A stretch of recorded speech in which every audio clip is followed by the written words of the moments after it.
Meech, how are you? Can you hear me? Good. Can you hear me? All right. We will start in with questions. If anyone has a question for D'Mitrik, again, just drop a note in the chat. We will start with Jeff Petrikis. Yeah, Meech, I'm guessing you guys figured you were safely in the field, but I'm just curious, after all you guys have been through this year, after not having a tournament last year, what was the initial reaction of guys just to see it come to fruition on the screen tonight? Honestly, it felt great. Obviously, being cut short last year really hurt, and then finally being able to play in the Big Ten tournament this year and having an NCAA tournament is a great feeling. And then to finally see our name up there, definitely feels really good to be able to be in this opportunity and use this platform that we have to go out there and play and compete in the NCAA tournament. Let's go to Jim Polzin next. D'Mitrik, do you think a 9 seed's fair considering, the resume you guys are bringing into the NCAA tournament?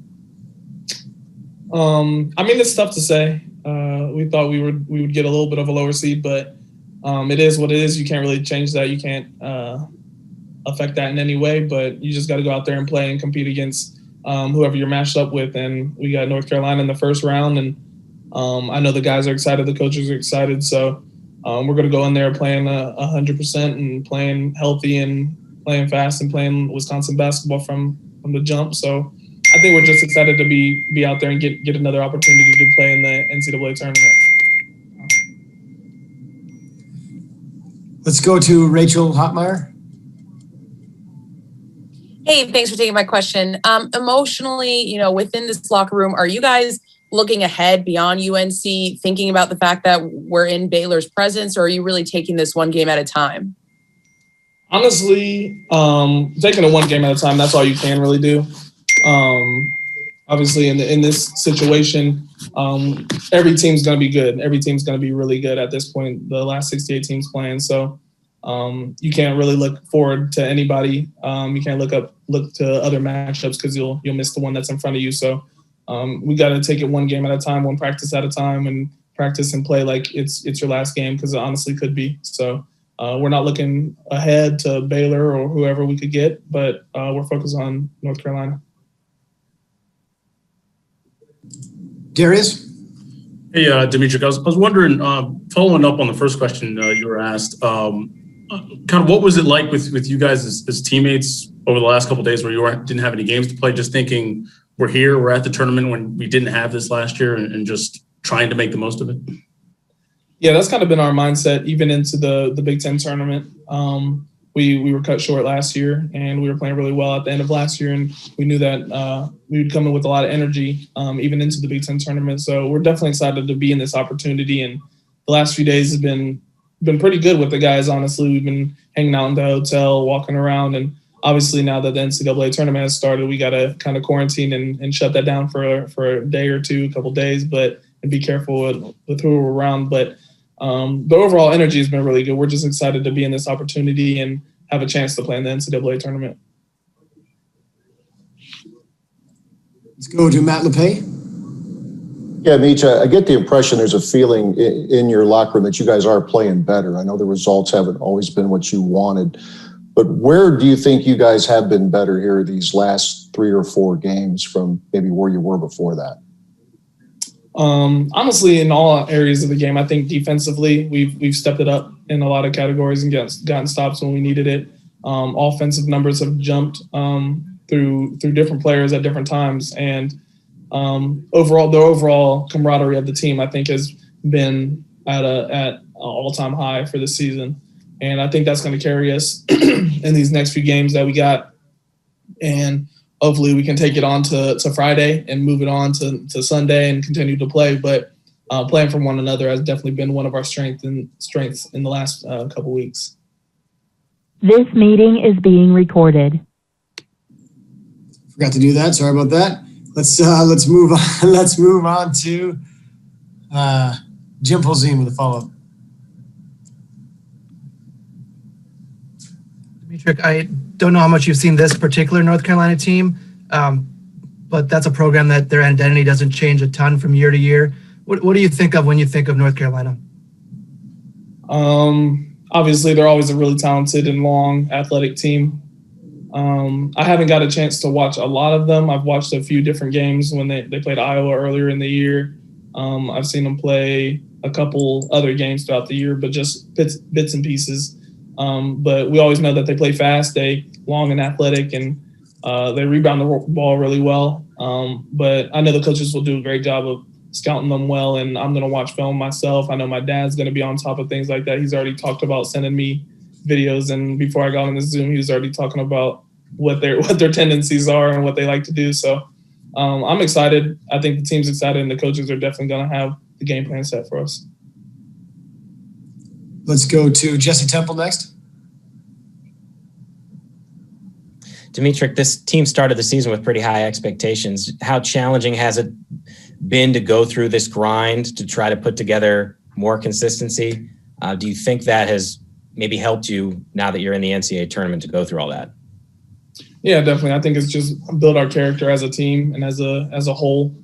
Obviously, this is a different time, and COVID has changed a lot of different things that we call the norm, but just a little bit of a different situation that we've been in this entire year. But everything, I'm a firm believer that everything happens for a reason, and it all happens in the right timing. So I think that we're clicking at the right time.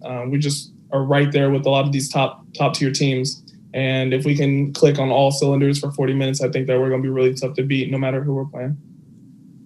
Carly, do you still have a question? Yes, I do. I'm just wondering if you can describe this unique experience, all being on the same floor, the quarantine. You know, Coach Gard said it's really strict protocol, stricter than he's ever seen, and how important it is for you guys just to stay healthy, like when you look at what happened to other teams in the conference tournaments. Yeah, it's very important to stay healthy, and that's the number one thing that we're really focused on right now is staying healthy, and we're in quarantine right now. I'm stuck in my room until sometime tomorrow, but I just follow the rules, and our team's done a great job this whole year with following the rules and staying healthy and not putting us in positions to be shut down for any reason. So I trust the guys. I know we're just looking at this as another opportunity to do something different, go down in the history books for something different, and this is a year to do it, and it's been pretty crazy. So I got my video games all set up. I'm ready for this quarantine. I'm ready for this long week, whatever's thrown our way. I think the guys are ready for it. Time for a couple more. George Bilecki, go ahead. Yeah, Mitch, you might have touched on it with your answer with Matt, but what gives you confidence for this team as it's now truly one and done time for you guys? Honestly, the biggest thing that I've thought about and I've heard from the other guys is like our backs are against the wall. Obviously, this is the last go around for us seniors, and to be in the position that we're in, we're going to be fighting and crawling and clawing for any space that we can get. So for 40 minutes, we're going to go out there and play hard and play together as a unit. So I think we're going to be playing at a high level, and I'm super excited, and I know the team as well. Follow up from Matt Lepay. Yeah, D'Mitrik, you've had these personal scoring runs, a few of them this season, Michigan State, Illinois, and then the other night against Iowa. For those of us who have no idea what that's like, what is that like, and what gets into you to make those runs possible? Honestly, it's a confidence thing, honestly. When you see that first shot go in, it just feeds into the next one. And then if you hit a couple in a row and somebody like me who has the ball in my hands most of the time that can make a lot of plays for other people or myself, those things kind of just open up. And at times it opens up like that, like in the Iowa or the Illinois game or Michigan State, things like that, to just be able to make plays. And for somebody that can get hot quick, I think that just feeds into my confidence that I know at any moment I could go on a little spurt here or there, no matter where we are in the game.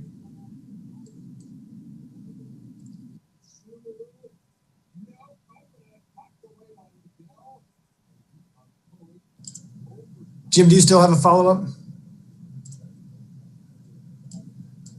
D'Mitrik, Greg was saying before that he told you guys just go out and have fun. You've earned this opportunity, go out and have fun. I'm curious, how is that easier said than done, given the unique circumstances you guys find yourselves in with the quarantine and everything else? I mean, typically you would be leaving for some other city, maybe a warm place. It's just so different now. How can you have fun this week?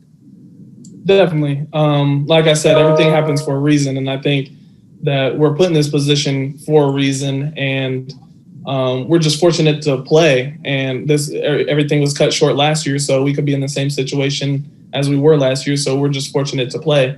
So we're definitely gonna go out there and have fun with it. We're gonna enjoy this week that we have together and with the guys, and we're just gonna make every moment count, and go out there and give it our all on Friday. And if it comes down to it, we'll be playing on Sunday, and we'll give it all we got on Sunday as well. Last question from Jeff Patrikas.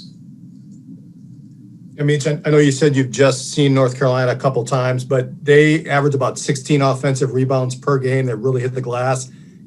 And I know the focus is on your big men to keep them off the glass, but is it a question of whoever the five are on the court, guards, everybody has to keep them off from getting second chance points? Definitely. And I think at times we've struggled with that throughout the season. So that'll definitely be a main focal point for us going into the game. Is we know North Carolina always has long athletic guards and wings and big men. So they like to tip the passes and tip rebounds around to get that extra opportunity on the offensive end. So it's going to be a team effort. We got to all go in there and give it our all and scrap and fight for every rebound that we can get. Meach, thank you very much. Thank you, guys. The recording has